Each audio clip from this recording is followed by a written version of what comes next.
BDR বিদ্রোহ বাংলাদেশের এক কালো অধ্যায়। 2009 সালের 25-26 ফেব্রুয়ারি ঢাকার পিলখানায় তৎকালীন বিডিআরদের একটি গ্রুপ দ্বারা সংঘটিত বিদ্রোহ এবং হত্যাকাণ্ড। বিদ্রোহের পর সংস্থাটির নাম পরিবর্তন করে বাংলাদেশ ও সংক্ষেপে বিজিবি করা হয়। বর্তমানে বিজিবি নামে সংস্থাটি পরিচিত।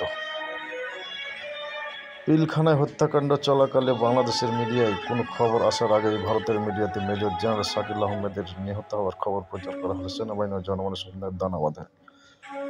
সেনাবাহিনীর পক্ষ থেকে এই হত্যাকাণ্ডে যে তদন্ত আদালত করা হয়েছিল তার দ্বিতীয় প্রধান ব্যক্তি ছিলেন মেজর জেনারেল অবসর আব্দুল মতিন।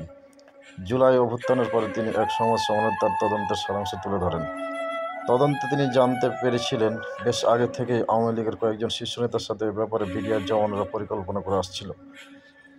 2008 সালের 17-18 ডিসেম্বর ব্যারিস্টার ফজলে নূর তাপসের সাথে হাবিলদার মনির, সিপাহী মনির বৈঠক করেন। নির্বাচনের আগের দিন সন্ধ্যায় বিডিআর দরবার সংলগ্ন মাঠে সিপাহী কাজল, সেলিম, মঈন, রেজা এবং বেসামরিক ব্যক্তি জাকির সহ কয়েকজন বৈঠক করেন। বিডিআর হত্যাকাণ্ডের আগে 13 ফেব্রুয়ারি রাত 9টায় রাজধানীর বারাণীতে আওয়ামী লীগ নেতা শেখ সেলিমের বাসায় BDR TAD Habib, TAD Jalil, ডান্স নায়ক রেজাউল, হাবিলদার মনির, সিপাহী সেলিম, কাজল, শাহাবুদ্দিন, একরাম, আইয়ুব, মঈন, রুবেল, মাসুদ, শাহাদাত ও জাকির বৈঠক করেন। এর আগে পরেও বিডিআর সদস্যরা বেশ কয়েকটি বৈঠক করেন। সুবেদার গফরান মল্লিক নবীন সৈনিকদের উদ্দেশ্যে উস্কানিমূলক বক্তব্য দেন। উইকিলিক্সে উন্মুক্ত হওয়া নথিতে জানা যায়, 25 ও 26 ফেব্রুয়ারি শেখ হাসিনা ভারতের তৎকালীন পররাষ্ট্রমন্ত্রী শিবশঙ্কর মেননকে সাহায্য চেয়ে বার্তা পাঠান।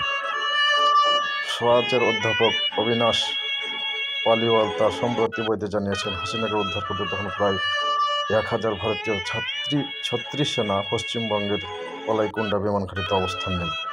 তৎকালীন সেনাপ্রধান জেনারেল মঈন আহমেদ ভারত সতর্ক করে বিদ্রোহী জওয়ানদের ধরার চেষ্টা যাতে না করা হয়, অন্যথায় ভারত সামরিক হামলা চালাবে। এতে জেনারেল মঈন পিছিয়ে আসেন। পদুয়া, রৌমারী বর্ডার বিডিআরের হাতে ভারতের পরাজয় এবং পিতার মৃত্যুর জন্য সেনাবাহিনীর দায় মেটানো ইত্যাদি কারণ অনুমান করা হয় বিদ্রোহের সাথে ভারত আওয়ামী লীগ সম্পর্কের কারণ ব্যাখ্যা করতে।